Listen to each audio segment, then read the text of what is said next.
নবীর দরবারে যখন তোমরা যাইবা, আমার রাসূল যখন কথা বলবে, আমার নবী যখন কথা বলবে, সাবধান, আমার হাবিবের কণ্ঠের চাইতে তোমাদের কণ্ঠের আওয়াজ যেন উঁচু না হয়। আল্লাহু আকবার বলেন। আমার নবীর কণ্ঠের চাইতে তোমাদের কণ্ঠের আওয়াজ যেন উঁচু না হয়। যদি হয়, তোমাদের ইহকাল পরকাল সমস্ত আমল সব বরবাদ হয়ে যাইব। আল্লাহু আকবার। নবীর কণ্ঠের চাইতে কণ্ঠ বড় করতে নিষেধ করছে আল্লাহ। ওই নবী রাহমাতাল লিল আলামিন এই রজব মাসের 26 তারিখ আমার আল্লাহর বাড়িতে মেহমান হিসেবে যখন গেলেন, মারহাবা বলেন। যেখানে সকল নবীরা আল্লাহরে দেখতে চায়, আমার আল্লাহ কারো সঙ্গে দেখা দেয় না, কিন্তু আমার নবীজি ঘুমিয়ে আছে। ওই নবীজিকে আমার আল্লাহ বলে, হাবিব, ও বন্ধু, বন্ধু গো, আমি আপনারে দেখতে চাই, আপনার জন্য আমি বেকারার। আসেন আমার আরশে আজিম পাড়ি দিয়া, সিদরাতুল মুনতাহা পাড়ি দিয়া, লা মাকাম পাড়ি দিয়া, উফুকুল আলা, আমি আল্লাহর নিকটে আপনি আসবেন, আপনার সঙ্গে আমার দিদার হবে। জোরে কোন সুবহানাল্লাহ। এই 26 তারিখ রজনীতে নবীজি যখন সিদরাতুল মুনতাহায় গেলেন, জিবরাইল ফেরেশতায় কয়, ইয়া রাসূলুল্লাহ, নবী গো, আমি আর সামনে যেতে পারলাম না গো নবীজি। কেন? এই সীমানার ভিতরে আমি ঢুকতে পারবো না। এবার নবীজিকে যখন ঘুরিয়ে ঘুরিয়ে দেখাচ্ছে, আল্লাহর হাবিব রাহমাতাল লিল আলামিন তাকে দেখে সিদরাতুল মুনতাহা মানে একটা বড়ই গাছ, সেই গাছের নিচে আল্লাহর শ্রেষ্ঠ ফেরেশতা আজরাইল আলাইহিস সালাতু ওয়াস সালাম ওই গাছের নিচে বসে আছে। নবীজি কয়, জিবরাইল, ইনি কে? কয়, ইনি হচ্ছে আল্লাহর ফেরেশতা আজরাইল, মালাকুল মউত ফেরেশতা। কয়, আজরাইল, তোমার এখানে কি কাজ? তুমি কেন এখানে বসে আছো? আজরাইল আলাইহিস সালাতু ওয়াস সালাম কয়, নবী গো, ও মার নবীজি গো, আল্লাহ আমার কাজ দিয়েছে গাছের নিচে। বলে, কেন? ইয়া রাসূলুল্লাহ, ইয়া হাবিবাল্লাহ, এই যে আপনি সিদরাতুল মুনতাহা ওই গাছ আপনি দেখতে পাচ্ছেন, এই গাছের শিকড় সপ্তম জমিনের নিচে, এই গাছের মাথাটা সপ্তম আসমান উফুকুল আলা পর্যন্ত। আল্লাহু আকবার। ইয়া রাসূলুল্লাহ, এই গাছের শিকল মুকুলটা সপ্তম জমিনের নিচে, মাথাটা সপ্তম আসমানের উপরে, তোমার কাজ কি আজরাইল এখানে? আজরাইল কয়, নবী গো, এই গাছের ভিতরে বিশাল বড় বড় পাতাগুলো দেখতে পাচ্ছেন, এই পাতাগুলোতে কি আপনি জানেন? ও মায়ার নবীজি আমার, এই পাতাগুলোর মধ্যে এই পৃথিবীর জমিনে আল্লাহর যত বান্দা আছে, আপনার যত উম্মত এই পৃথিবীর জমিনে আসবে, সমস্ত উম্মতের বায়োডাটা, বাবার নাম, মায়ের নাম, পরিবার পরিজনের নাম, সমস্ত বায়োডাটা গুলো এই গাছের পাতার ভিতরে লেখা আছে।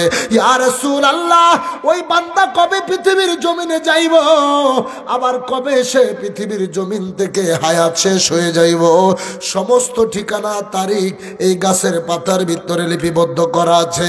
ইয়া রাসূলুল্লাহ, যেদিন আপনার উম্মতের হায়াত যেদিন শেষ হয়ে যাবে, হায়াত শেষ হওয়ার 40 দিন আগে এই সিদরাতুল মুনতাহা বড়ই গাছ থেকে ওই আব্দুর রহমান, আব্দুল করিমের হায়াত যদি শেষ হয়ে যায়, 40 দিন পূর্বে এই গাছ থেকে পাতাটা জমিনের মধ্যে পড়ে যায়। সুবহানাল্লাহ।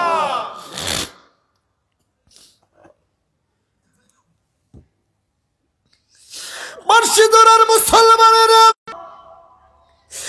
আর মাত্র 39 দিন তুমি দুনিয়ার জমিনে বাঁচবা, এখনো সময় আছে দুনিয়ার মন্দ কাজগুলো থেকে ফিরো। আরো যারা কইতে আল্লাহু আকবার। আসুবহু বাদা মিন তালআতিহি উমামি শারিআতিহি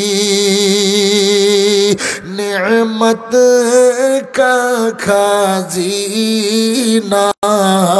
হে মাওলা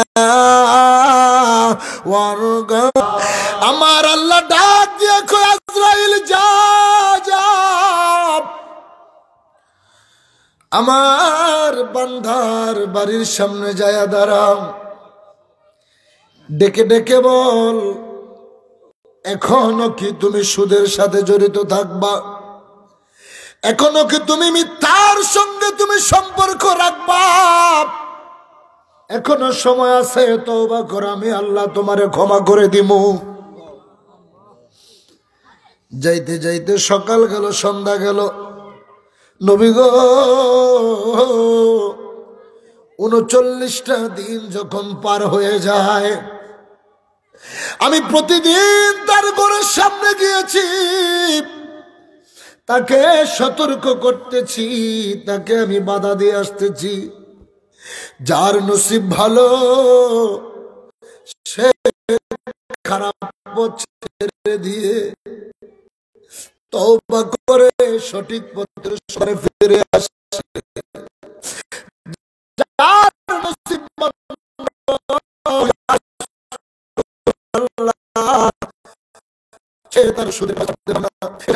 চলে আসে কালকে সকালবেলা যখন তার জানটা কবজ করবো সেদিন রাত খেতে খেতে বলি আব্দুর রহমান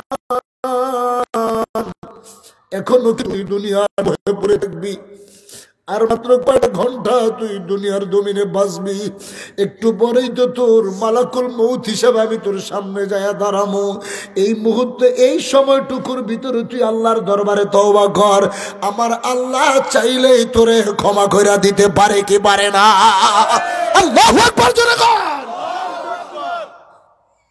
হযরত ওয়াহাশী রাদিয়াল্লাহু তাআলা আনহু কোরআনের আয়াত ইল্লা মান তাবা ওয়া আমানা আমালান সালিহান ফাউলাইকা মাআল্লাযিনা ইউবাদদিলুল্লাহু আনহুম সাইয়্যাতিহিম হাসানাত ওয়া কানাল্লাহু গফুরুর রহিম চিৎকার মেরে কোন সুবহানাল্লাহ এই আয়াতের তাফসীর করতে যায় মুহাদ্দিসিনে কিরামগণ বলেছেন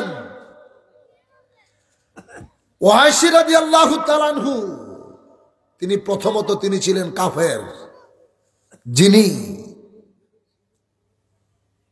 উহুদের যুদ্ধে বদরের যুদ্ধে উহুদের যুদ্ধে আমার নবীজির চাচা হযরত আমির হামজা রাদিয়াল্লাহু তাআলা আনহুকে শহীদ করেছিলেন শুধু শহীদ না নবীজির চাচার কলিজাটা বাইর কইরা কুখ্যাত এই যে নবীজির চাচার কলিজাটা বাইর কইরা হিন্দার হাতে যখন তুলে দিয়েছে হিন্দা মানুষের সামনে দাঁড়ায়া কাঁচা কলিজাটা চাওয়ায় চাওয়ায় খাইছে হিন্দাকে আবু সুফিয়ান তার স্ত্রী আমিরে মুয়াবিয়ার মা এজিদের দাদি তিনি যখন নবীজির চাচার কলিজাটা চিবিয়ে চিবিয়ে খাইছে ওয়াহাশী নবীজির চাচার নাক কেটে দিয়েছে কানগুলো কেটে দিয়েছে জিহ্বাটা কেটে দিছে চোখগুলো উঠিয়ে ফেলছে সেই ওয়াহাশী তার জীবনের শেষ মুহূর্তে আইসা তার ভিতরে চিন্তা জাগতেছে কি হায় রে আমি জীবনে যা করলাম আমি তো এগুলো ভুল করছি আমি জীবনে যাহা কিছু করেছি আমি তো সব ভুল করছি এখন আমি কিভাবে তওবা করব সুবহানাল্লাহ জোরে কইতে হবে মিয়া আপনার আমার আমলে কেন মজা লাগে না জানেন আমলে কেন ভালো লাগে না এই যে মাঝে মাঝে অনেকে হাসতে হাসতে বলেন এত মাহফিল করি নামাজ পড়ি কবুল হয় নাকে কবুল হইব কেমনে মসজিদ থেকে নামাজ পড়ে বাইরেতে দেরি নাই চায়ের দোকানের সামনে বসে আরেকজনের গীবত গাওয়া শুরু করে দেন কথা হয় নাকি আমরা হাজি সাহেব মুফতি সাহেব মুয়াজ্জিন সাহেব ফজরের নামাজ পড়লেন এত কষ্ট করে শীতের মধ্যে ওযু করে নামাজটা পড়লেন নামাজ পড়ে বাইর হয়ে উচিত ছিল হয় গোরস্থানের পাশে যা জিয়ারত করবেন নয়তো বাড়িতে বসে কোরআন তেলাওয়াত করবেন এগুলো না করে চায়ের দোকানের সামনে বসা অমুকের বউ রাস্তা দিয়ে কেমনে হাঁটছে অমুকের ফলায় বিড়ি কয়টা খাইছে অমুকের মাইয়া কি করে আরেকজনের চরিত্র নিয়ে আপনি গবেষণা শুরু করছেন আপনার আমল কবুল কেমন হইব উপরে না যাইতে আবার এটা থাইমা যাইতেছে সত্য না মিথ্যা? অর্থাৎ আমল কবুলের সময়টা আপনি দিচ্ছেন না, আপনি গীবত শুরু করে দিচ্ছেন। অথচ আল্লাহ আপনাকে এত ভালোবাসে, আপনি যখন নেক কাজ করার নিয়ত করছেন এখনো করেন নাই, ডাইন কাদের ফেরেশতা লেখা শুরু করে দিছে। আর যখন ফজর কাজা করে, ফজর যখন কাজা হয়ে গেল, বাম কাদের ফেরেশতারে বাধা দিছে, তুই এখন লেগিস না, আমার বান্দা যদি জোহর নামাজের সময় পড়ে, আমার বান্দা যদি জোহরের সময় আদায় করে নেয়, আসর গেল, মাগরিব গেল, এশা গেল, আল্লাহ বন্ধ করে রাখে, লেখিস না, এশা পর্যন্ত অপেক্ষায় থাকে। যখন এশাও আপনি পড়লেন না, ঘুমিয়ে গেলেন, আমার আল্লাহ দুঃখ পায়, তখন আপনার আমল নামায় গুনাহ লেখা শুরু হয়। তিনি আপনার কত ভালোবাসে, কারণ তিনি বলেছে আমি দুনিয়া বানাইছি কোন বলছি হয়ে গেছে, কিন্তু মানুষ বানাইছি কুদরতি হাত দিয়া। সুবহানাল্লাহ। বাজারে যায় কইন সকালবেলা নিয়ে, আমি সারা জাহান বানাইছি 6 দিনে, কোন বলছি হয়ে গেছে ধরা লাগে নাই, কিন্তু আদম সন্তান বানাইতে গিয়ে আমি 3 বার আমার কুদরতি হাত ব্যবহার করছি। আমি 10 মাস সময় লাগাইছি। তুমি কি ছিলা? তুমি নোতফা, 1 ফোঁটা রক্ত তোমার বাবার নাপাক পানি থেকে মায়ের গর্ভে গেছে, সেটা 40 দিনে রক্ত হয়েছে, জমাট বাঁধছে, সেটা থেকে আল্লাহ তোমারে মানুষ আকৃতি দিয়ে এত বড় বানাইতেছে। হাড্ডি, মাংস, চোখ, কান, জিহ্বা, মাথা, সমস্ত অঙ্গ প্রত্যঙ্গ তোমার মায়ের গর্ভের ভিতরে, এগুলো সব গঠন করে দিছে কে? আরো জোরে বলেন না কে? আল্লাহকে আমি তোর কুদরতি হাত দিয়ে বানাইছি, তোর জাহান্নামে জ্বালাইতে না, আমি তোর জাহান্নামে জ্বালানোর জন্য বানাই নাই। এখনো কি তুই পাপের সাথে লেগে থাকবি? তুই এখনো সময় আছে, আমি আল্লাহর কাছে তওবা কর, আমি তোরে ক্ষমা করার জন্য তো বসে আছি। আমার কাজই তোরে ক্ষমা করা, আমার কাজ তোদেরকে ক্ষমা করা। ওয়াহাশী রাদিয়াল্লাহু তাআলা আনহু কেমনে ক্ষমা চাইবো, কোন রাস্তাই পাচ্ছে না, আল্লাহর হাবিবের কাছে চিঠি দিছে, যাইতে তো সাহস পায় না, নবীর চাচারে মারছে। কোন সমস্যা হইতেছে আপনাদের? আল্লাহর হাবিবের কাছে চিঠি লিখছে, ইয়া রাসূলুল্লাহ, আমি ওয়াহাশী আপনার চাচার হত্যাকারী, আমি আপনার চাচাকে শহীদ করছি, আমি ভুল করছি, এখন আমি তওবা করতে চাই, আমার জন্য কি কোনো দরজা খোলা আছে? আরো জোরে রহমতে আলম নবী নূরে মোজাস, সাহাবারা আতর বানায়, বলো না সাহাবারা আতর বানায়, চিনো মানো জানো কেমন আমার নবীজি, যাহার পাগল চন্দ্র সূর্য তারকারাজি। আল্লাহু আকবার। চিনো মানো জানো কেমন আমার নবীজি, যাহার পাগল চন্দ্র সূর্য তারকারাজি। বাবা আরো শুনবানি সুন্দর কাহিনী, জান্নাতের ওই রোমে রোমে লেখা নবীর নাম, বলেন জান্নাতের ওই নাম, সবাই রহমতে আলম নবী নূরে মুজাসসাম, সাহাবারা আতর বানায়, উস্তুনে হান্নানা একটা খেজুর গাছের নাম, যাকে ধরে খুতবা দিতেন রাসূলে আকরাম। ইয়া রাসূলুল্লাহ, উস্তুনে হান্নানা একটা খেজুর গাছের নাম, যাকে ধরে খুতবা দিতেন গেলেন রাসূল আকরাম গাছটা নবীর বিরহে কাঁদিতে রহে হতবাগ হইলেন যত সাহাবায়ে কেরাম চিৎকার মেরে কোন ইয়া রাসূল গাছ আমার নবীকে চিনল নদীর মাছ আমার নবীকে চিনল বনের বাঘ আমার নবীকে চিনল পাহাড় নবীকে চিনে সালাম জানাইতে পারে গাছ নবীকে দেখে সালাম জানাইতে পারে বনের বাঘ সালাম জানায় হরিণী নবীজিরে সালাম জানায় আমরা আশরাফুল মাখলুকাত মানুষ হইয়া নামের সাথে লকব লাগায়া ওই নবীজির সম্মান দেখলে আমাদের গায়ে হিংসা লাগে আমরা বুঝা গেছি তুই নবীর উম্মত নামের কলঙ্ক কথা কোন ঠিক কিনা আত্মরা বলেন ঠিক কিনা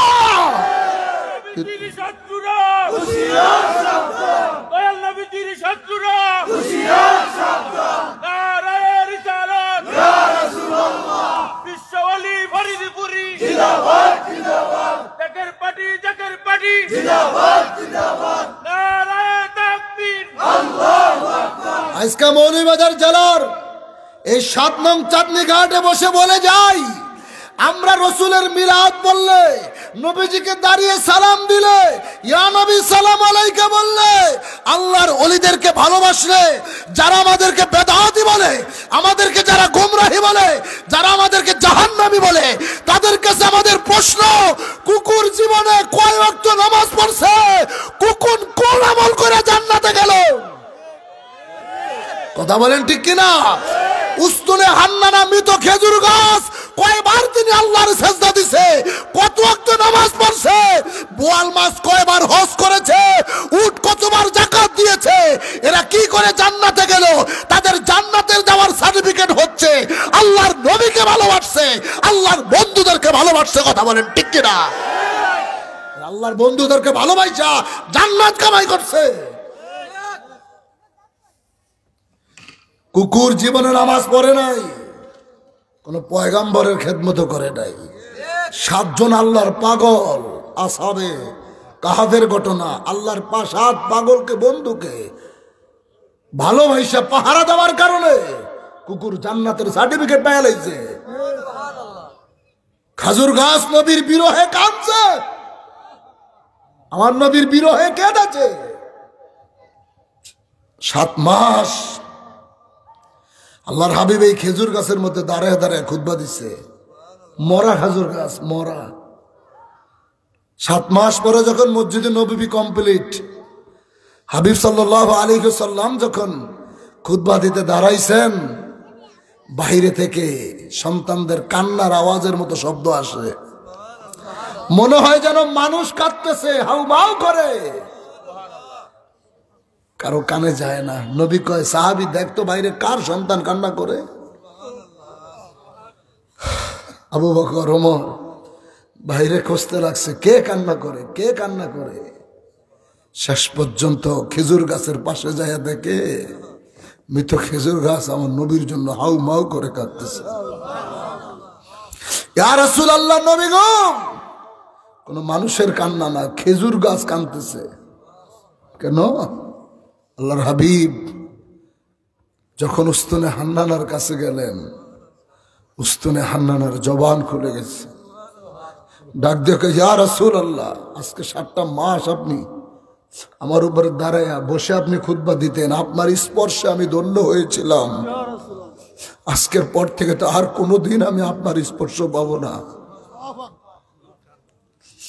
আজকের পর থেকে আর কোনোদিন আপনি আমার ভিতরে দাঁড়াবেন না বসবেন না নবী কস্তনে হান্নানা আমি নবীর জন্য কাঁদলি আমাকে যে ভালোবাসে আমি তো তারে খালি ফিরিয়ে দেই না আল্লাহর কাছে দোয়া করলেন উস্তুনে হান্নানারে জিন্দা বানিয়ে দিল জান্নাতে নবী রোপণ করেছে নবী কয় আমি তোরে জান্নাতে লাগাই দিলাম কিয়ামত পর্যন্ত আমার উম্মতেই তুই উস্তুনে হান্নানা থেকে জান্নাতের মেহমানরা ফল ভক্ষণ করব আল্লাহু আকবার জোরে কইতে আরে জোরে কোন আল্লাহু আকবার তো আমার নবীর মুজিজা ভালোবাসার কারণে উঠতো নামাজ পড়ে নাই নবীর ইন্তেকাল হয়ে গেছে উঠ সহ্য করতে পারে নাই উট সহ্য করতে পারে না, নিজের ইচ্ছায় দবে মারা গেছে, সহ্য করতে পারে নাই।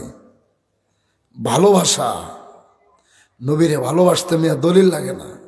ভালোবাসার আবার কিসের দলিল? আমি যারা ভালোবাসবো আমি ভালোবাসবো, শয়তানের দলিল লাগে, মুমিনের তো দলিলের দরকার পড়ে না। কথা বলেন না? দলিল লাগে শয়তানের। যিনি আমার জন্য সারা জীবন কাঁদলেন, দুনিয়া আইসা কাঁদলেন, জিন্দিগি করতে যায় কাঁদলেন, মেরাজের রাত্রে যায় ভুলে নাই যিনি, কবরও যিনি ভুলবে না, হাসরও যিনি ভুলবে না। যেই নবীর জন্য আল্লাহর সিংহাসনের পাশে আমার নবীর জন্য মাকাম মাহমুদ আর রিজার্ভ, হাসরের ময়দানে সব নবীরা কইবে লাস্তুলাহা লাস্তুলাহা, আমি কিচ্ছু জানি না, সবাই পেরেশানি। আর আমার নবীর আল্লাহ কইবে আপনি এই সিংহাসনে বসেন, আমি এই মাকাম মাহমুদ আপনার জন্য বরাদ্দ করছি। নবী বলবে আমি যদি আজকে এই চেয়ারে বসি তাহলে আমার উম্মতের কে বাঁচাইবে আজকে? আমি যদি আজকে এই কুরসির মধ্যে বসা থাকি আমার পাগল উম্মত গুলারে কে বাঁচাইব? আমি তো বসতে পারবো না, আমি তো বসতে পারবো না। আল্লাহ সেই নবীর বিরুদ্ধে আপনি কথা বলছেন, আপনার দুনিয়া সব বরবাদ হয়ে যাচ্ছে। কবরে কেমনে যাইবেন? নবীর সামনে মুখটা কেমনে দেখাইবেন? কাফের। ওহাসি তো প্রথম কাফের ছিল, সে নবী চাচার হত্যা করছে। যখন তার ভিতরে হেদায়েতের আলো জ্বলতে শুরু করছে, নবীর সামনে যায় না, চিঠি পাঠাইছে, নবী গো আমি আপনার চাচারে শহীদ করছি, আমার লেখা কি কোনো দরজা খোলা আছে? আমার অপরাধ ক্ষমা করার কোনো দরজা কি খোলা আছে? আমার নবী চিঠির উত্তর দেয়, কাগজের মধ্যে লেখে ইল্লা মান তাবা ওয়া আমানা ওয়া আমিলা আমালান সালিহা ফাউলাইকা মাআল্লাযিনা ইউবাদদিলুল্লাহু আনহুম সাইয়্যাতিহিম হাসানাত ওয়া কানা আল্লাহু গফুরুর রহিমা। নবীজি চিঠির উত্তর বাড়াইছে। চিঠির উত্তর যখন ওয়াইসি রাদিয়াল্লাহু তাআলা পাইছে, কলিজাটা বড় হয়ে গেছে। সুবহানাল্লাহ। আমি এত অপরাধ করার পরেও আমার জন্য দরজা খোলা, ইল্লা মান তাবা, তোর জন্য দরজা খোলা আছে। কি করতে হইব? প্রথম তো তওবা করতে হইব। ইল্লা মান তাবা, তওবা করতে হইব। এরপরে ও আমানা, ঈমান আনতে হইব। ও আমিলা আমালান সালিহা, তোরে তারপরে নেক আমল করতে হইব। সুবহানাল্লাহ। আস্তে কোন সুবহানাল্লাহ। তওবা করতে হইব, ঈমান আনতে হইব, তারপরে কি আমল করতে হইব। হযরত ওয়াহশী রাদিয়াল্লাহু তাআলা আনহু নবীজির চিঠি মোবারক পায়া বুকের মধ্যে সাহস জন্মে গেছে। এই চিঠি তো নবীজির কদমে যাওয়ার সার্টিফিকেট। আমি যত অপরাধ করেছি রাসূল যেহেতু চিঠির উত্তর দিয়েছে, এখন নবীজির কাছে যাইতে হবে। ঈমান যদি আনতে হয়, তওবা যদি করতে হয়, নবীর দরবার ছাড়া তো তওবা কোনোদিনও কবুল হয় না। ঘোষণা কার? আমার আল্লাহ কুরআনুল কারীমের 5 নম্বর পারায় জানিয়ে দিলেন।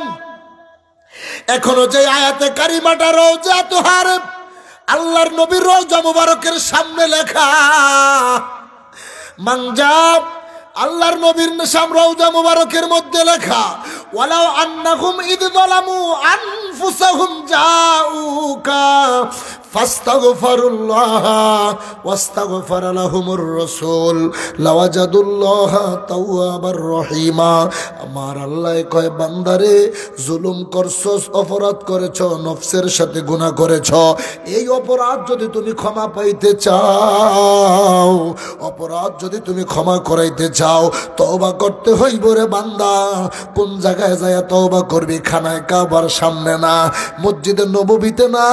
আমি আল্লাহ জানিয়ে দিচ্ছি, জাউকা ফাস্তাগফিরুল্লাহ ওয়াস্তাগফারা লাহুমুর রাসূল। আমার রাসূলের দরবারে যা, নবীর দরবারে যায় তওবা কর। আমার নবী যদি, রাসূল যদি তওবা কবুল করায়া দেয়, আমি আল্লাহ তোরে ক্ষমা কইরা দিমু। জোরে কোন সুবহানাল্লাহ। আল্লাহু আকবার। নবীর দরবারে যাইতে হইব। গুনাহ মাফ করাইতে হইলে নবীর দরবারে যাইতে হইব। আর সেই নবীর সাথে যারা বেয়াদবি করে অগুনার কি অগুনার কি কে মাফ করাইব? তোর কোন বাবা মাফ করবে? ওই চোর, নবীর সাথে যদি বেয়াদবি হয় গুনাহ মাফ করাইব কে? সেদিন বাঁচতে পারবো? দুনিয়াতে বাদশাহী করবি, কবরেতে ভিক্ষুক হবি, ভিক্ষুক। আর আমরা যারা দুনিয়াতে নবীর পাগলরা গরিব, হাসরের ময়দানে আমরা বাদশাহ। দুনিয়ার এই ক্ষণস্থায়ী জিন্দগিতে বাদশাহী করে কি হইব? অনাবিল অনন্তকাল যেখানে থাকবো সেখানের বাদশাহী আমাকে লাগবো, ঠিক না? জাকের বাড়ির চেয়ারম্যান আমাদেরকে বলে যে বাজান, তোমার ঘরে যদি এখন ক্ষমতা আইনা দেই তোমরা কি করবা? তোমাদেরকে যদি এখন ক্ষমতা আইনা দেই, উনি পারেনি, কি মনে হয় আমরা? যেই লোক নিঃসন্তান আল্লাহর কাছ থেকে সন্তান চাইয়ে দিতে পারে, ক্যান্সার রোগীর ডাইল খাওয়া ভালো করে দিতে পারে, হার্টের রোগীদেরকে বনানী দরবারে রাইখা সুস্থ করে দিতে পারে, তিনি চাইলে খাদা ফরিদপুরের দিয়া আল্লাহর কাছ থেকে ক্ষমতাটাকে চাই আনতে পারে না? পারে কি পারে না? আনবে না, এখন না, আর পরে। এই রাজনীতির নামে অপরাজনীতি আগে দূর হোক। রাজনীতি তো মিয়া রাজাদের নীতি, পবিত্র নীতি, যেই রাজনীতি করে মানুষ জান্নাতের টিকিট কামাই করা যায়, বুঝেন নাই? রাজনীতি মানে বাড়িঘর বানানো না, রাজনীতি মানে মানুষের সেবা করা। যেই সেবা করছে হযরত ওমর ফারুক আজম, অর্ধ পৃথিবী শাসন করছে খেজুর পাতার ঘরে থাইকা, কথা বলেন না? যে ওমরের দেখলে শয়তান 50 গজ দূরে থাকতো, তিনাদের কাছে তো অস্ত্রের শক্তি ছিল না, গ্রেনেড হামলা করার মতো শক্তি ছিল না, তাদের শক্তি ছিল আল্লাহর ভয়, নবীজির মোহাব্বত। আল্লাহর ভয় আর নবীর প্রতি মোহাব্বত, এই সার্টিফিকেট নিয়ে তারা রাজ্য চালাইছে, এই সার্টিফিকেট নিয়ে রাজ্য চালিয়েছে। ওমরকে দেখলে মানুষ যেমন ভয় পাইতো, শিশু বাচ্চারাও ভয় পাইতো। একটা মহিলা স্বামী নাই, একটা মেয়ে আছে, বকরির দুধ বিক্রি করে সংসার চলে। ওমর ফারুক আজম ঘুরে ঘুরে দেখতেছে, পরীক্ষা করতেছে রাজ্য। মরুভূমির মধ্যে যায় একটা ছোট্ট ঘর, পাশে যায় দাঁড়াইছে। মা বলতেছে মেয়েকে, 2 কেজি পরিমাণ দুধ হইব, 2 কেজি পানি মিশিয়ে দাও। কয় কেন? কয় যদি 2 কেজি পানি মিশানো যায় 4 কেজি হইব, আমরা বিক্রি করে টাকা একটু বেশি পাবো। মেয়ে কয়, তুমি পানি মিশাইবা? তুমি কি ওমরের ভয় পাও না?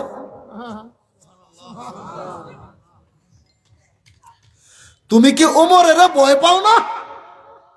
কয় কেন? ওমর যদি জানতে পারে তুমি দুধের মধ্যে পানি মিশাইছো, তাহলে তো গর্দান আলাদা করে ফেলাইব। প্রেসিডেন্ট বাদশার কথা স্মরণ করে অপরাধ করতে গেল ইতস্তবোধ করে। আরে আমাগো দেশের যারা বাদশাহ হয়, এই যেই লাউ সেই কদু, যেই আইসা বয়, জনগণের গাড়ের মধ্যে চাপা ধরে, কথা কয় না? দেশের সম্পদ কেমনে লুট করা যায়, কেমনে দেশ থেকে পাচার করে যায়, এরা সব ওই চিন্তার মধ্যে ব্যস্ত থাকে, কথা কন ঠিক কিনা? যেই লাউ সেই কদু, সেই 15 বছর আগে যা ছিলাম আবার তাই শুরু হয়েছে, আবার তাই শুরু হয়েছে, শুধু সাইনবোর্ডটা চেঞ্জ হয়েছে। আপনি কোন জায়গায় বাস স্ট্যান্ডটা দেখাইবেন যে এখন আর সেই লোক নাই? আগে যা চলছে এখন তাই আছে। এখন আতঙ্কের মতো দৌড়াইতে হয়, ওয়াজ করে বাড়ি যাওয়া যায় না, যে রাস্তার মধ্যে বিপদের সম্মুখীন, কোন জায়গায় কোন বিপদে পড়া যায়। কি লাভ হইলো তাইলে আমাদের এই সংস্কারে? দেশের মানুষ যদি নিরাপত্তাই না পায়, দেশের মানুষ যদি শান্তিতে ঘরে থাকতে না পারে। গতকালকের পত্রিকায়, আজকের সংবাদ সম্মেলনে দেখলাম যে বাংলাদেশে বিগত বছরের চাইতে এই রানিং বছরে 71% বিনিয়োগকারীরা সবকিছু বন্ধ করে দিছে, বিনিয়োগ করতেছে না। তো বিনিয়োগ যদি দেশে না করে দেশ চলবে কেমনে মিয়া? আপনি অর্থনীতি ভিত্তি মজবুত করবেন কেমনে? কেন করতেছে না? ভয় আতঙ্কের মধ্যে আছে। কার কাছে জমা রাখবো, কার কাছে জমা রাখবো? আমার তো গ্যারান্টি নাই। কথা বলে না, কিন্তু দেশ তো চলতেছে, মানুষ বিশ্বাস করতে পারছে না। এই হচ্ছে আমাদের প্রেসিডেন্ট, সরকার, নেতা যাই বলেন, সমাজের মেম্বারের ভাব দেখলে তো মাথা খারাপ হয়ে যায়। মেম্বার এখনো হয় নাই, মনে করেন হইব, চেয়ারম্যান আবার দাঁড়াইব, যা শুরু হয়েছে। আরে বাপরে বাপ, প্রোটোকলের অভাব নাই, সিকিউরিটির অভাব নাই।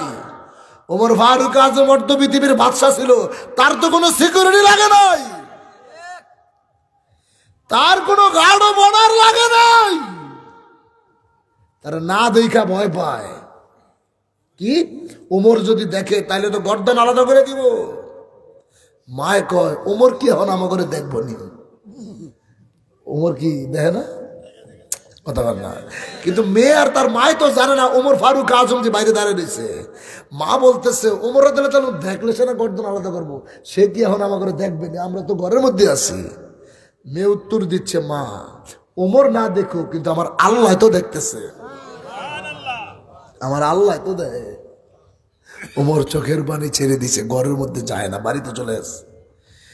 রাজদরবারের কাজীকে ডাক দিয়ে বলে, যাও ওই মরুভূমির মধ্যে একটা গরিব ঘর আছে, তার ঘরে বিবাহের প্রস্তাব নিয়ে যাও। তার ঘরে একটা মেয়ে আছে, আমার ছেলের সাথে তার মেয়ের বিয়ে দিম। আল্লাহু আকবার।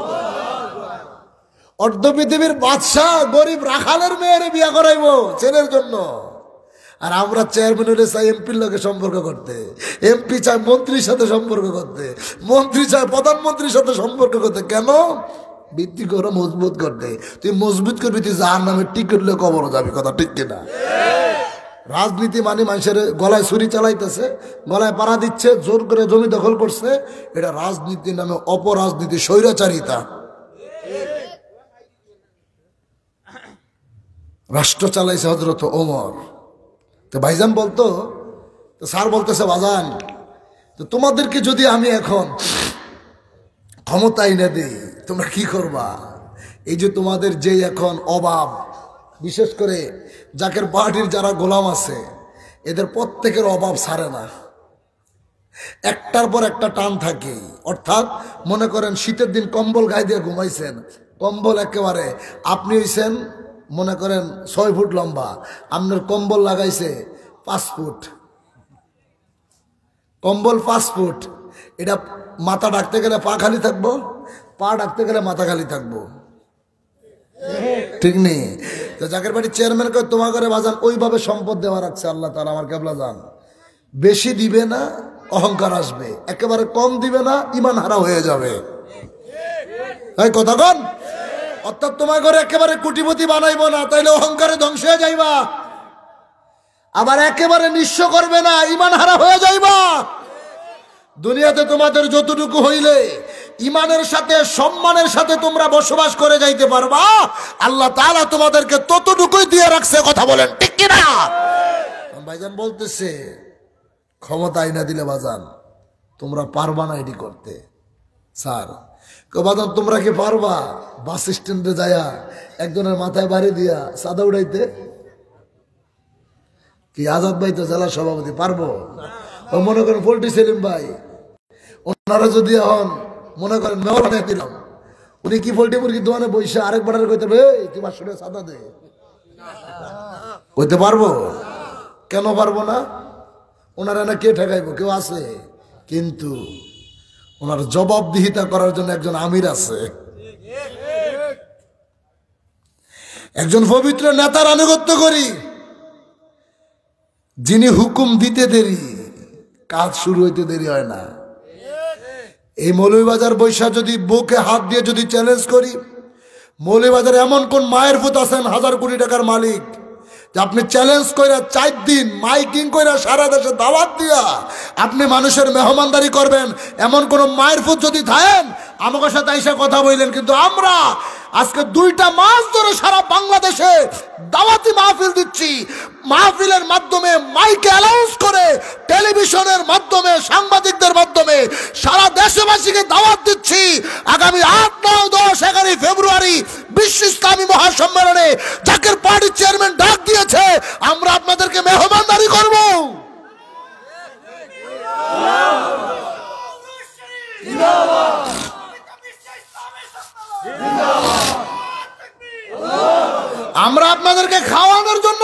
দিতেছি,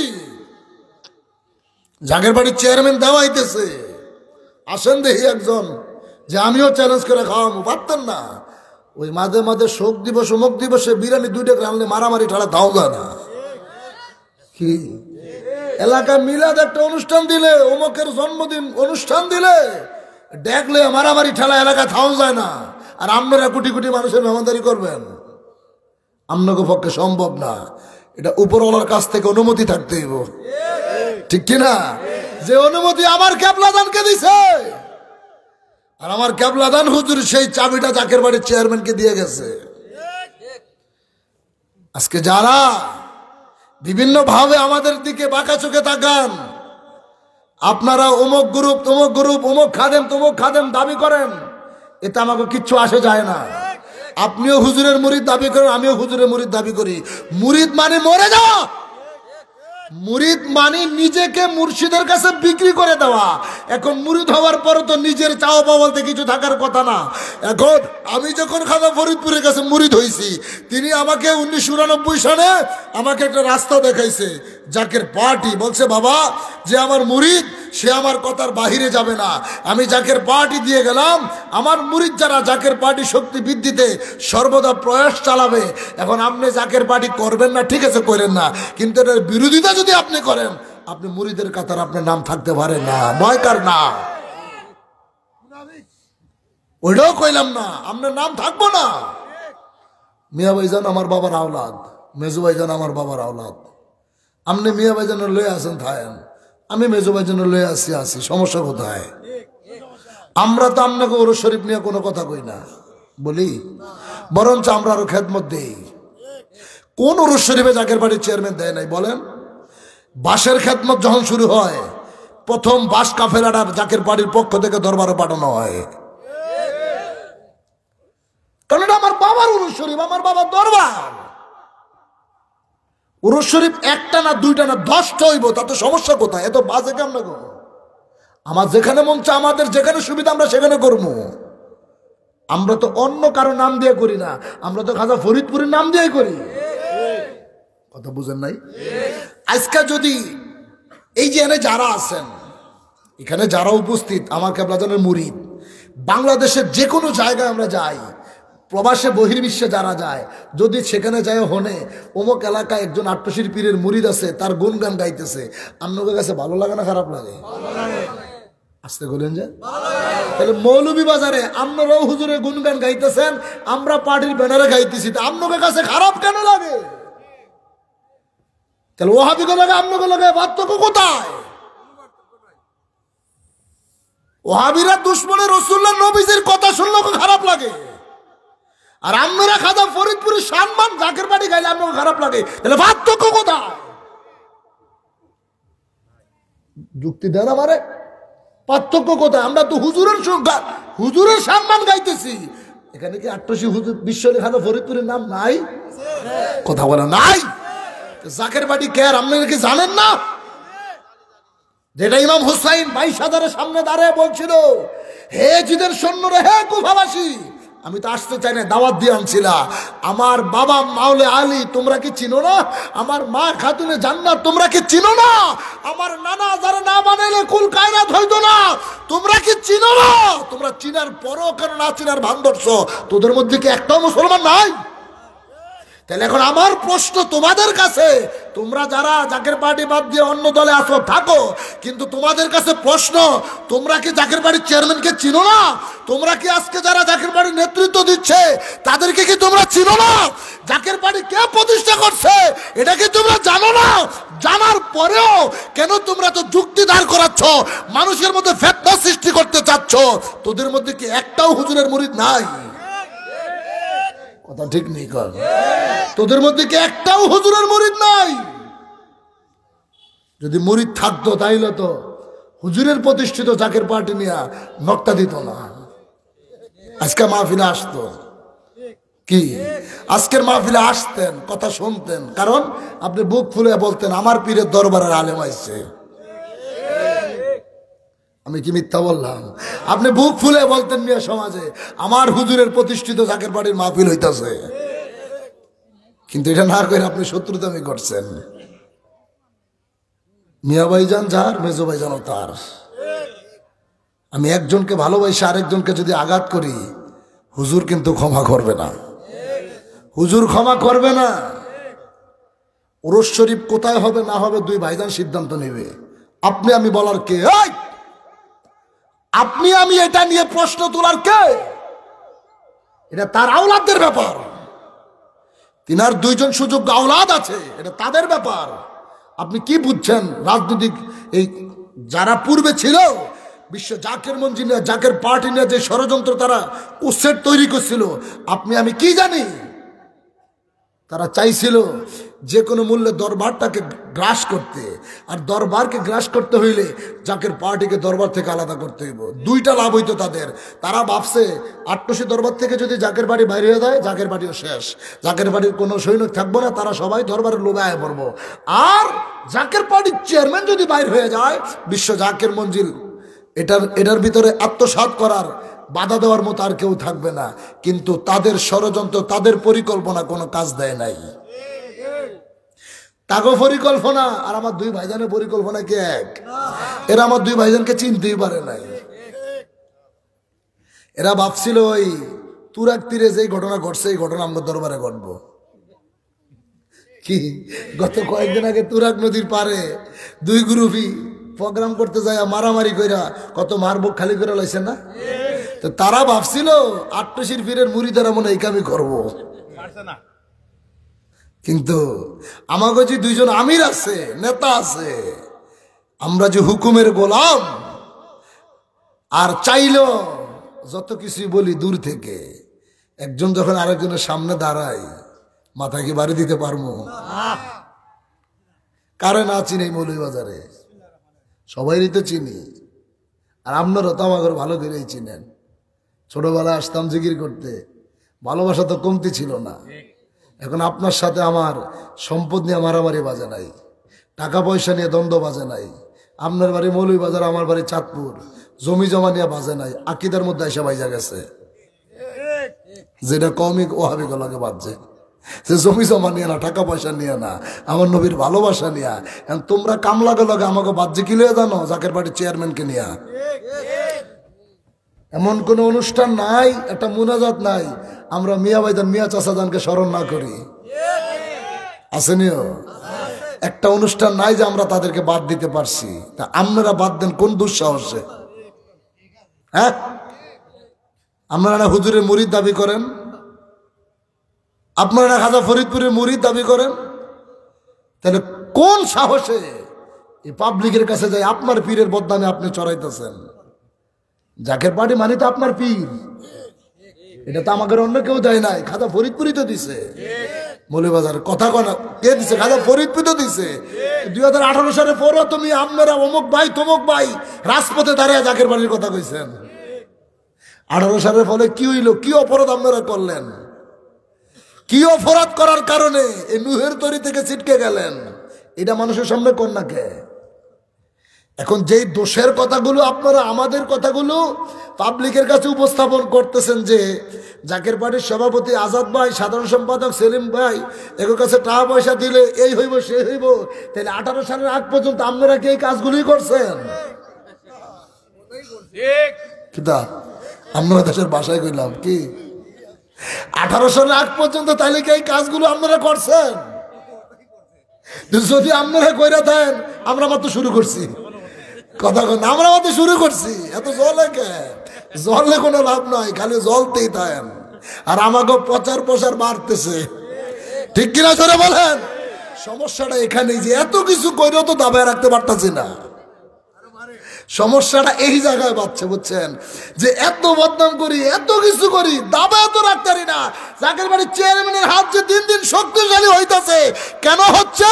কেবলাজান তার কাছে সেই নিয়ামত রাইখা গেছে, কথা বলেন ঠিক কিনা?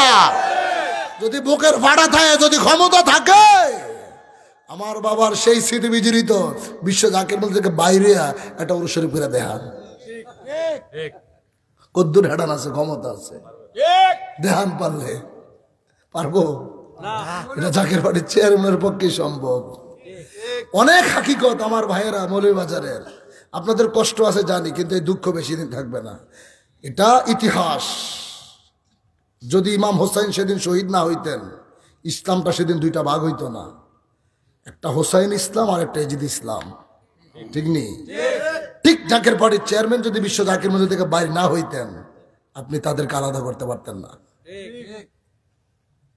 হুজুরজি বলছে সারা বাংলাদেশটা আমার হুজরা শরীফ, তাইলে এই বিভাগে বিভাগে জাকের মঞ্জিল গুলো হইতো না। যদি বের না হইতেন, সারা দেশের দুর্গগুলো এতদিন হইতো না। আমার পীরের সেই স্মৃতি বিজড়িত মসজিদ পাকুরিয়া, সেই 96 সালে কেবলাজান যায়া বলছে ভিত্তি স্থাপন করছিল, সেই মসজিদ জাকের বাড়ির চেয়ারম্যানের হাত দিয়াই, আপনাদের পকেটের টাকা, আপনাদের ঘাম ঝরানো টাকা দিয়া আমার পীরের জন্মভূমির মসজিদ নির্মাণ হয়েছে। আজকে যদি না বাইর হইতেন, যেই রাজেন্দ্র বাবুর অত্যাচারে শাহসুফি সৈয়দ ওয়াজিদ আলী রহমতুল্লাহ আলাই থাকতে পারে নাই, সেই বাবু বাড়িতে গরুর মাঠ হইতো না, সেই বাবু বাড়িতে কুঠি মানুষের জামাত হইতো না। এখন এটি দেখতেছেন আর আমরা জ্বলতেছেন, এটি দেখবেন আর আফসোস করবেন। এখনো সময় আছে, তওবা কইরা আসেন, আমরা আমরা করে নিমো। আমরা যাইবেন কই? কেউ যদি মাথায় বাড়ি দেয় আমরাই কষ্ট পাবো, আয় হ্যাঁ রে অমুক ভাইয়ের মাথায় বাড়ি দিল। সবাই দেখছেন, আবার হাসতে হাসতে আপনারা আম করে নিয়া টিটকারি করেন কি জাকের বাড়ির চেয়ারম্যান এত শক্তি থাকলে 10টা-20টা সিট কেন পায় না? তো করে যদি সিট নিয়ে দিত বেড়া, তাহলে এখন কি করতি? কথা হয় না। সিট যদি নিয়ে দিত, মন্ত্রী যদি 5টা দিত, এখন কই যাইতাম? এই বলতেছি পাঠাম পাঠাম। পরবর্তী মুহূর্তে তোমার ভাগ্যে কি বহন করে আসতেছে তুমি তা জানো না। এটা জানে কে? তোমার মুর্শিদ। সেই নিয়ামত জাকের বাড়ির চেয়ারম্যানের কাছে। এই যে গাজওয়াতুল হিন্দ অতি নিকটে আসতেছে, যেইভাবে কাঁটাতারের বেড়া নিয়ে মারামারি শুরু হয়েছে, কেবলাজান বলছে 2.5 দিনের ঘটনা ঘটবে। শাহ নিয়ামতুল্লাহ কাশ্মীর রহমতুল্লাহ আলাইহি বলছে 2.5 দিনের ঘটনা ঘটবে। আমার নবী গাজওয়াতুল হিন্দ বলছে। তো যখন আমগো দেশে ঢুকবো, মুসলমান ধরে ধরে যখন জবাই করা শুরু করব, বাঁচার জন্য 8 কোষে যাইতে সময় পাইবেন না, তো ওই মুহূর্তে আপনার বিভাগীয় জাকের মঞ্জিলটা হবে আপনার জন্য দুর্গ। কথা বুঝেন না এখনো? কেন দুর্গগুলো বানাইল আর কেন তিনি বাইরে হলেন? এবার মিলিয়ে দেখেন, সূত্র মিলিয়ে দেন, কেন তিনি বের হলেন, আবার কেন তিনি জাকের মঞ্জিলগুলো এত তাড়াতাড়ি গড়ে তুললেন। ইতিহাস কি বলতেছে? যে বাদে শুরু হইতেছে চতুর্দিকে, ভাইজান প্রায় বক্তব্য বলতো না, যাইবেন কই? 3 দিকে তারা, পালানো জায়গা শুধু বঙ্গোপসাগর। পালানোর জায়গা শুধু বঙ্গোপসাগর, এই ছেড়ে তো যাওয়ার কোনো রাস্তা নাই। রাস্তা হচ্ছে জাকের পার্টির দুর্গ। এই জন্য আমার কেবলাজান বলছে এমন একটা দিন আসবে, এই বাংলার শান্তিকামী মানবতা বাঁচার জন্য, 1 লোকমা তবরক খাওয়ার জন্য হলেও জাকের পার্টির পতাকার তলে আসতেই হবে, আসতেই হবে। কথা বলেন ঠিক কিনা?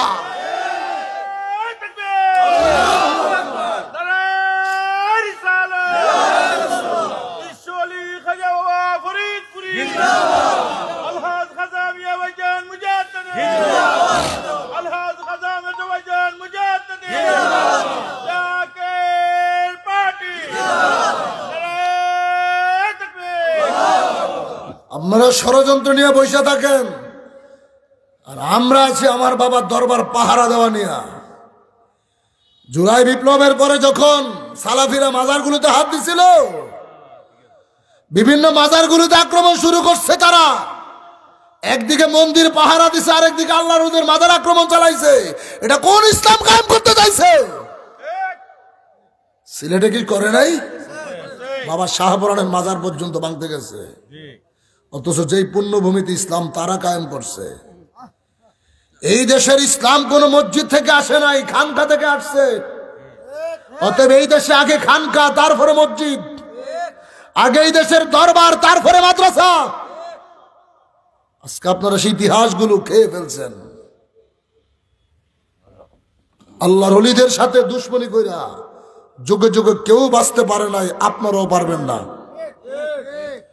তো যখন ফেসবুকে ভাইরাল হইতে চাইছিল আমার কেবলা জানের দরবারে তারা আগামী শুক্রবার আসবে, তখন আপনাকে সমন্বয়করা কইছিল, এটা কিন্তু বর্তমান ছাত্র সমাজকে বলছি না, আমাদের তাগো ভিতরেও কিছু অমুক কাউন্সিল তমুক কাউন্সিল আছে, তখন আপনারা কোথায় ছিলেন?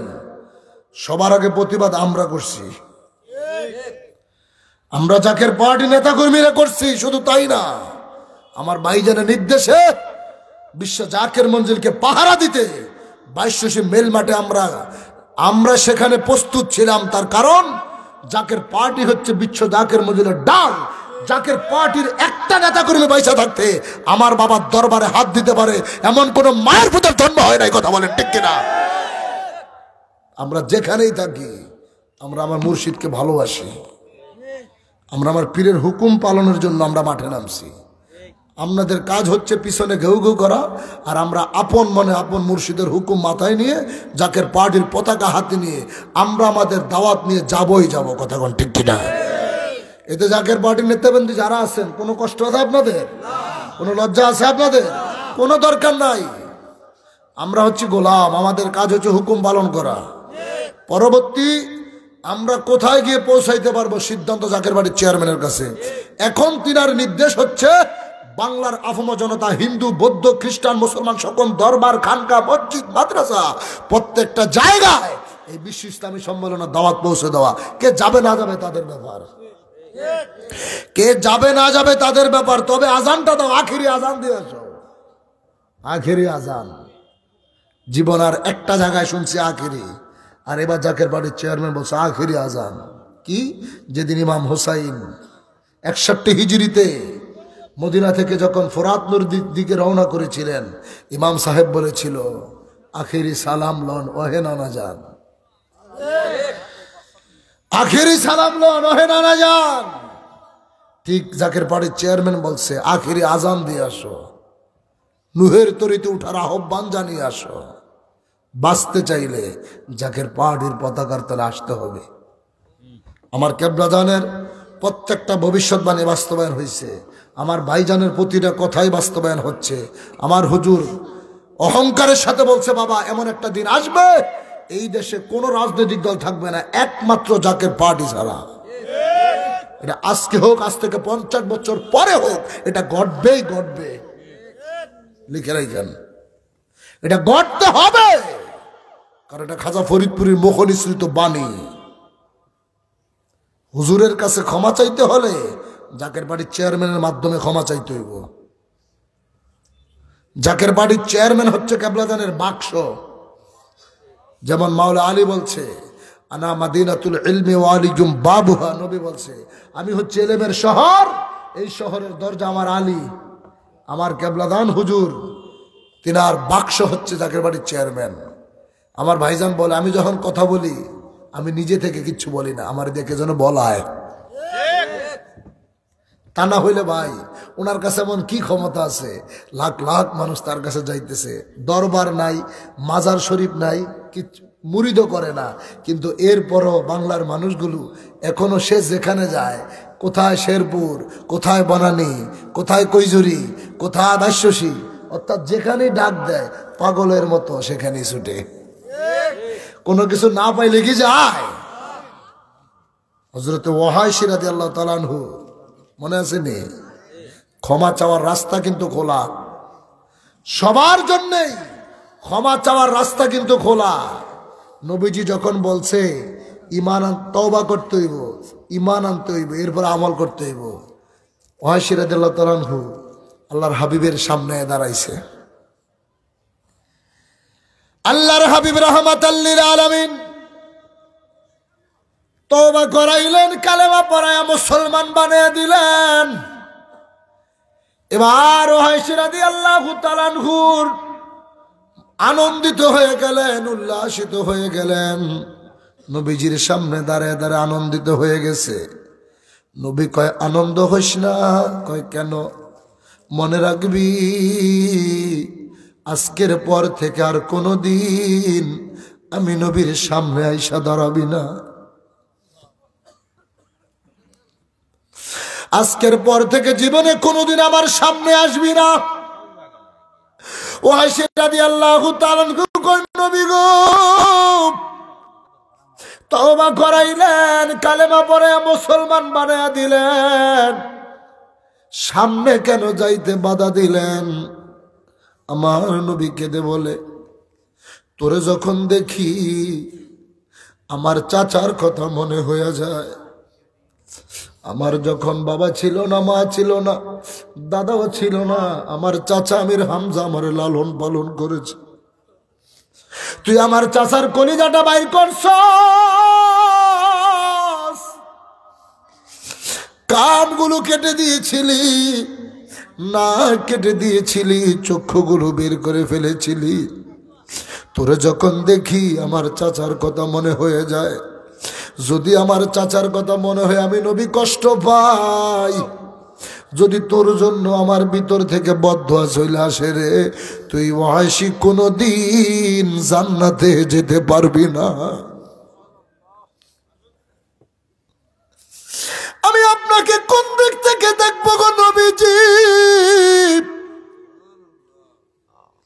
যদি দেখতে মনে চায় তুই ডান থেকে দেখবি, বাম থেকে দেখবি, পিছন থেকে দেখবি, কোনদিন আমার সামনে আসবি না।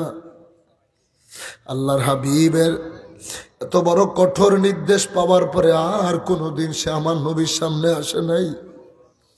নবীজির যখন ইন্তেকাল মোবারক হয়ে গেল, হযরত আবু বকর সিদ্দিক যখন খলিফা হলেন, আবু বকরের যুগে ভণ্ড নবী মুসাইলামাতুল কাজ্জাবের আগমন ঘটল।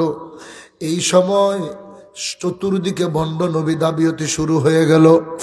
আমার নবীর পাগল ওয়াসি রাদিয়াল্লাহু তাআলা আনহু চিন্তা করলেন, ঘরের মধ্যে বসে নিজের হৃদয়ের অন্তরের সাথে কথা বলে, আমি নবীর চাচাকে যে তরবারি দিয়ে হত্যা করেছিলাম, এই অপরাধ আল্লাহ আমার ক্ষমা করবে কিনা জানি না।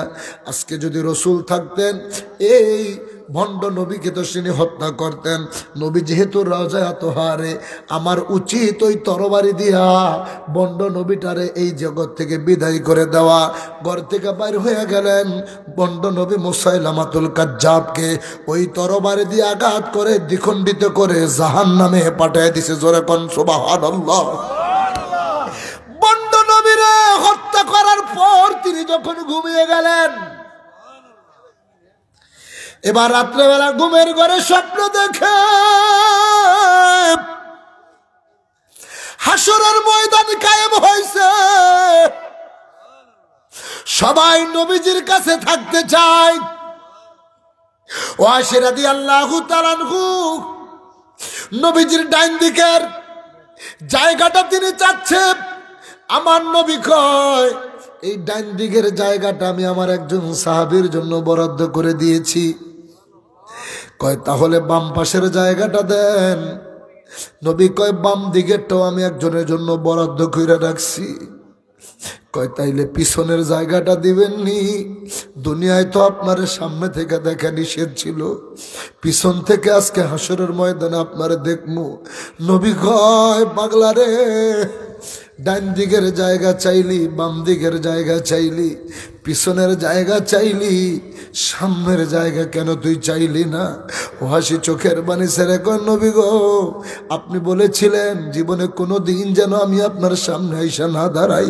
কয় পাগলা রে, আজকে আমি নবীরে ভালোবাসা যখন তুই ওই ভণ্ড নবীরে জাহান্নামে পাঠাইছস, তখন থেকে আমি ডান দিকের জায়গা দিয়ে দিয়েছি, বাম দিকের জায়গা দিয়ে দিয়েছি, পিছনের জায়গা অন্যকে দিছি। আমি সামনের জায়গাটা কাউকে দেই নাই, আমি সামনের জায়গাটা তুই ওয়াসির জন্য বরাদ্দ কইরা রাখছি। জোরে কও সুবহানাল্লাহ, আল্লাহু আকবার।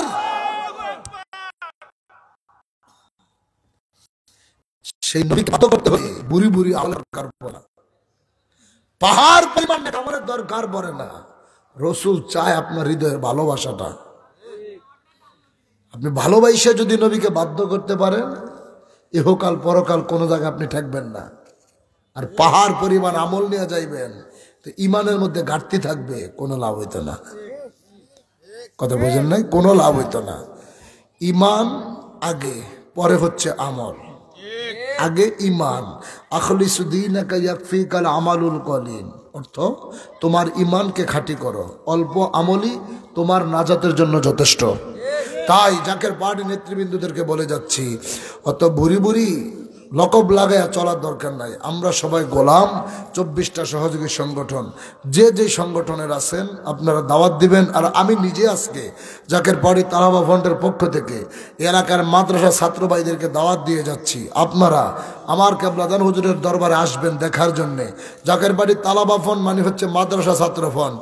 আপনাদেরকে ঐক্যবদ্ধ করার জন্যে আমরা দৃঢ় প্রতিজ্ঞাবদ্ধ। জাকের পার্টির চেয়ারম্যানের নির্দেশ, মাদ্রাসায় মাদ্রাসায় ঘুরে ছাত্র ভাইদেরকে ঐক্যবদ্ধ করা। তার কারণ আগামীর বাংলাদেশ পরিচালনা করতে হলে পবিত্র লোকের দরকার, আর সেই পবিত্র নেতা আগে খুঁজে বাইর করতে হইব। সেই পবিত্র নেতাই হচ্ছে পীরজাদা আলহাজ খাজা মোস্তফা আমির ফয়সাল মুজাদ্দিদি। কথা বলেন ঠিক কিনা? আল্লাহ তাআলা আমাদের সবাইকে কবুল করেন, সকলে বলি আমিন।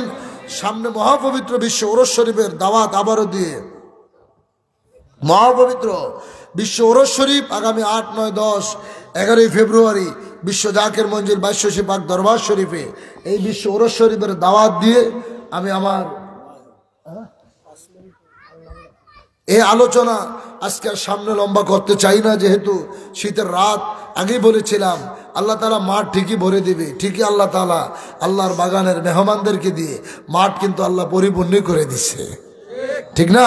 অতএব এটা বেহেশতের বাগান, এটা সম্মান রক্ষা তিনিই করবে, আমি আপনি কিচ্ছু না। আমরা হচ্ছে সাধারণ, আমরা হচ্ছে এখানে আসছি আমার পীরের গুণগান গাইতে, এগুলো মানুষ বলে, কিন্তু আমরা বেশি আমাদের কথা হচ্ছে আমার নবীর পক্ষে। আমরা চাই এই জমিনে আমার নবীর মহব্বতের পাগল তৈরি হোক, ঠিক কিনা জোরে বলেন? ওই নবীজিকে ভালোবাসতে বাসতেই কবরে যাইতে চাই, সেই নবীজিকে ভালোবাসতে বাসতেই জান্নাতে যেতে চাই। আমরা জান্নাতে গেল নবীকে ছাড়া যাইতে পারবো না, ঠিক কিনা জোরে কর? তাহলে সেই নবীর মহব্বতে আমরা কি থাকতে রাজি আছি? আল্লাহ তাআলা আমাদের সবাইকে কবুল করেন, বলেন আমিন। আরো জোরে বলেন আমিন। একটু জিকির করেন ইসমে জাত আল্লাহ আল্লাহ আল্লাহ আল্লাহ। সাদের জীবন বিফলে গো, সোনার জীবন বিফলে ও নবী তোমাকে না পাইলে আল্লাহ আল্লাহ আল্লাহ আল্লাহ। সবাই আল্লাহ আল্লাহ আল্লাহ। কোরআনে শুনেছি আমি তুমি গুনাহগার উম্মতের যাবিহীন আল্লাহ।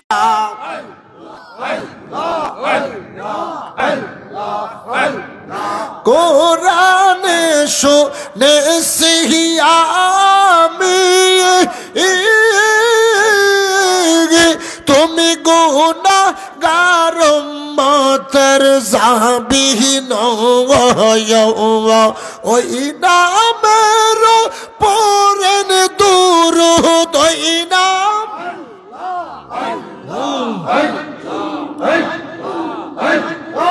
ওই নামের পড়েন দুরূদ রব্বুল আল্লাহ ইজ্জতে নবী তোমাকে না পাইলে আমার সাদের জীবন বিফলে গো, সোনার জীবন বিফলে ও নবী তোমাকে না পাইলে আল্লাহ আল্লাহ আল্লাহ।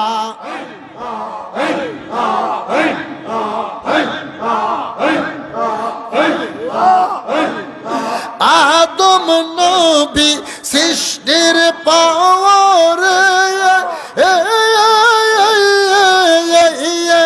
আরশের দিকে নজর করে আল্লাহ। সবাই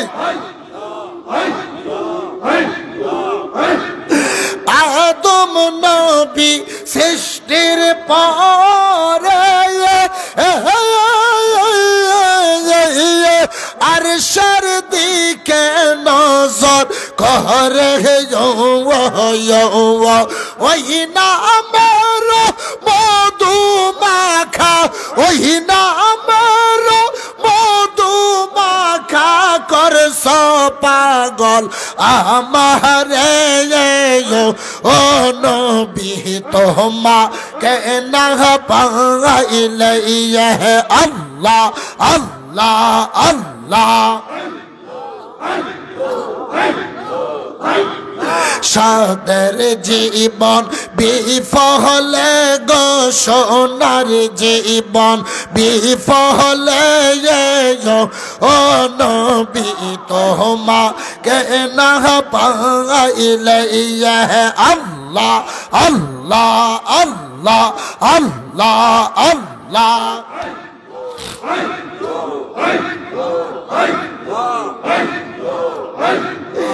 আদম হাওয়া সৃষ্টির পরে 340 বৎসর কান দিল রে আল্লাহ আল্লাহ আল্লাহ। ওই নামের উসিলাতে, ওই নামের উসিলাতে ক্ষমা কর আমারে ও নবী তোমাকে না পাইলে আল্লাহ আল্লাহ আল্লাহ আল্লাহ আল্লাহ। সাদের জীবন বিফলে গো সোনার জীবন বিফলে ও নবী তোমাকে না পাইলে আল্লাহ আল্লাহ আল্লাহ আল্লাহ আল্লাহ। সাহারাতে ফুটল রে ফুল রঙিন গোলার লালা গো রঙিন গোলার লালা। সাহারাতে ফুটল রে ফুল আল্লাহ আল্লাহ আল্লাহ। সাহারাতে ফুটল রে ফুল রঙিন গোলার লালা গো রঙিন গোলার লালা। সাহারাতে ফুটল রে ফুল আল্লাহ আল্লাহ আল্লাহ। সেই ফুলেরই খুশবুতে ইয়াদ, সেই ফুলেরই খুশবুতে ইয়াদ দুনিয়া মাতো আলা, দুনিয়া মাতো আলা। সাহারাতে ফুটল রে ফুল আল্লাহ আল্লাহ আল্লাহ। সেই ফুল নিয়ে কারাগারি, সেই ফুল নিয়ে কারাগারি চাঁদ সূরজ গহতা আহারা। সেই ফুল নিয়ে কারাগারি চাঁদ সূরজ গহতা আহারা। সাহারাতে ফুটল রে ফুল আল্লাহ আল্লাহ আল্লাহ আল্লাহ আল্লাহ।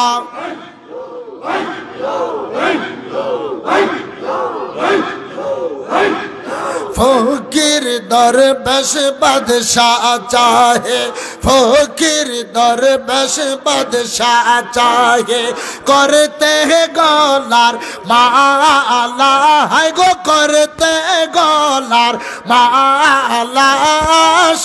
হারাতে ফুটলো রে ফুল রঙিন গোলার লালা গো রঙিন গোলার লালা হারাতে ফুটলো রে ফুল আল্লাহ আল্লাহ আল্লাহ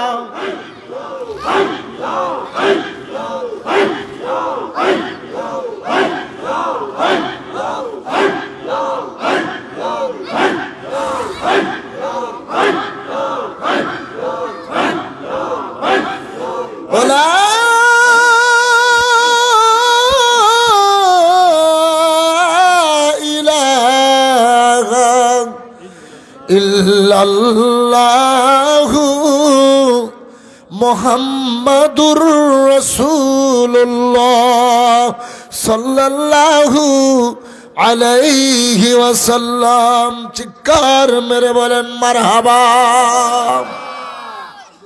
জিকির করছি কার? জোরে তো ভালো লাগছে না? এটাই আপনি নেক আমল করলেন, আল্লাহর জিকির করলেন, জীবনের গুনাহ খাতা মাফ হলো। কাল পরিষ্কার করার যন্ত্রই হচ্ছে আল্লাহর জিকির। আল্লাহ তাআলা আমাদের সবাইকে কবুল করেন, সকলে বলে আমিন। আমি আলোচনার লম্বা করব না, অনেক রাত হয়ে গেছে, শীতের রাত। আগামীকালকে জুমাবার বনানীতে থাকতে হবে ইনশাল্লাহ, রাতে গাড়ি যাব। তো আপনাদেরকে আমি তো দাওয়াত দিয়েছি, তারপরও আজকের মাহফিলে আমাদের সম্মানিত জেলা সভাপতি তিনি উপস্থিত হয়েছেন।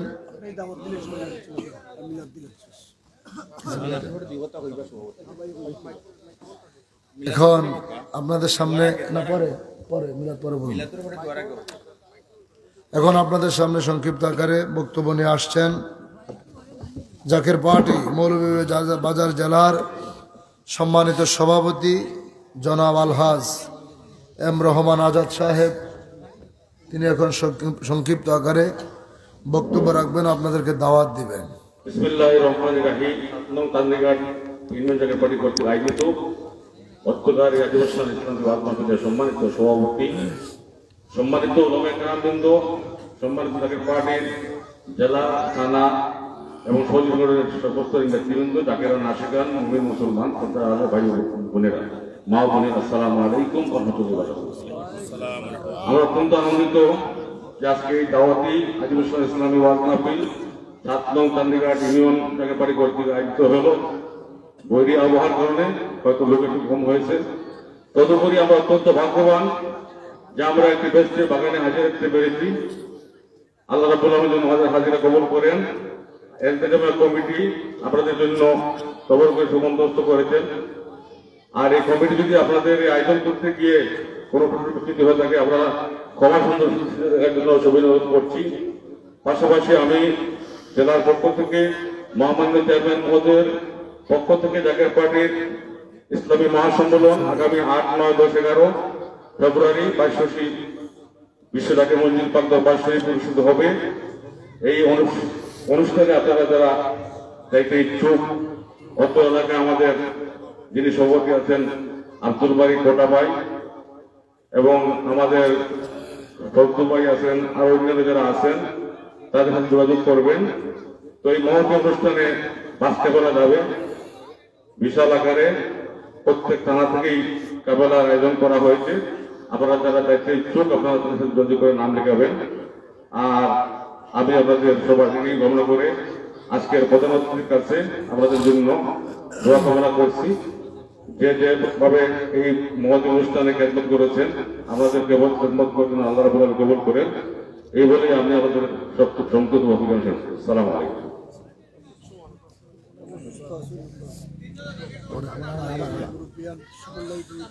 বিদায় বেলা আসেন, তারা নবীজিকে সালাম জানাই। নবী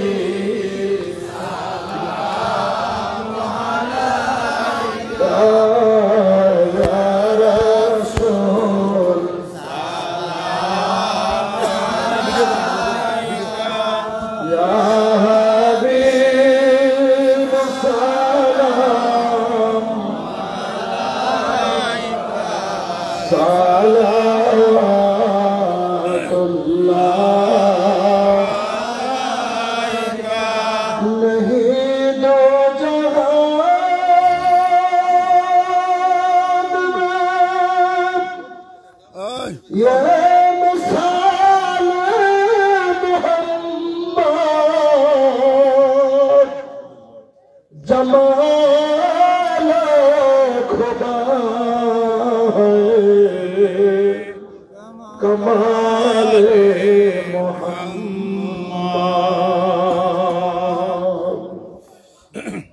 अपनारी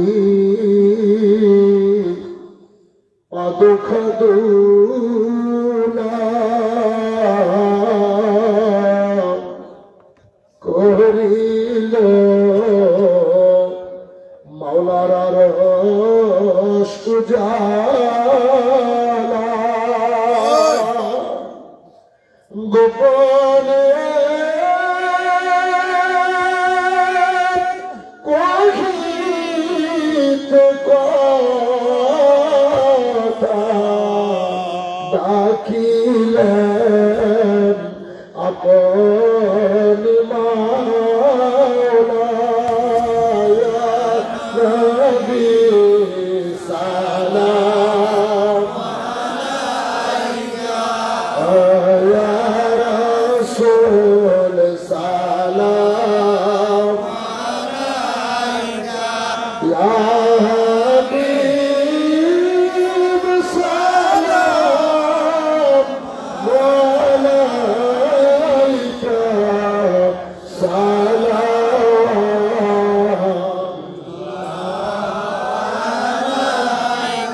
জীবনে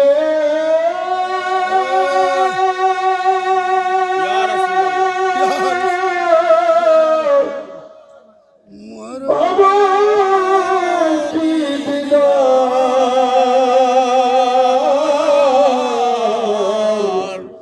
ইয়া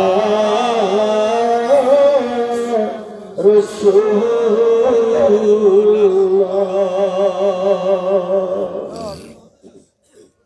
আমার মরণের কালে নবী আপনাকে নিকট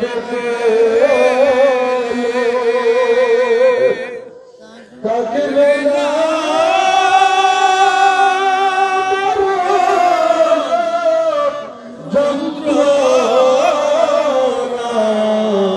এই শুধু মনের বাসনা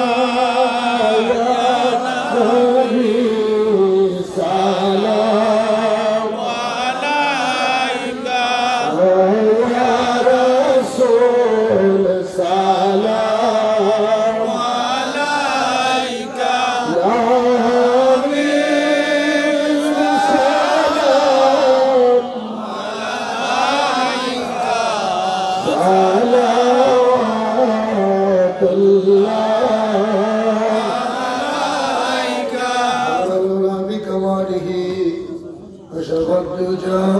بجماله حسنت جميع خصاله صلى الله عليه وآله سلم وياكم بل صلوا على صدر الأمين مصطفى ما جاء إلا رحمة للعالمين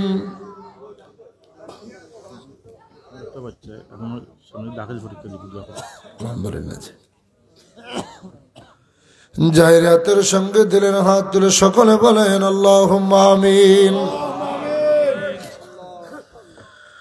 দোয়া কবুলিয়তের উম্মেদার হয়ে জীবনের শেষ মোনাজাত মনে করে মাবুদের দরবারে চোখের পানিগুলো ঝরনার মতো ছেড়ে দিয়ে আবার বলেন আল্লাহুম্মা আমিন। রব্বুল আলামিন চেয়ে দেখো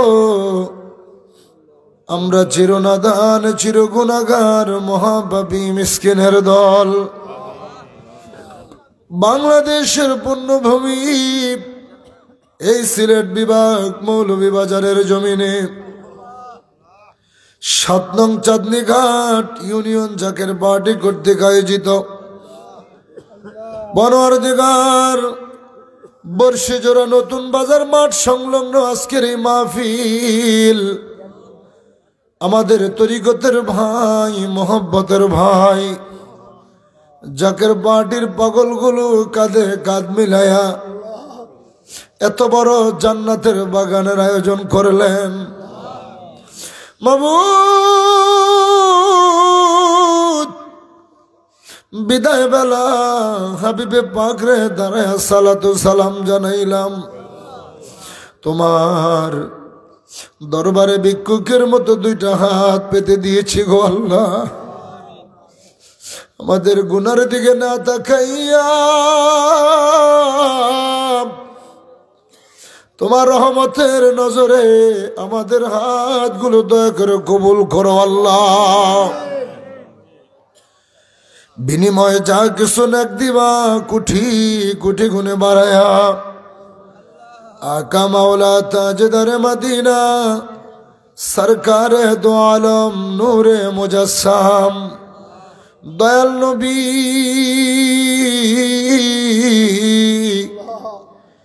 মায়ার নবী কামলিওয়ালা নবীজির রওজা মুবারকে সোনার মদিনায় সব নজর পৌঁছায়া দাও। আমার নবীর সাহাবায়ে কেরাম, আম্বিয়ায়ে কেরাম, আউলিয়ায়ে কেরাম, খুলাফায়ে রাশিদিন, আশরে মুবাশশিরিন, আলে বাইত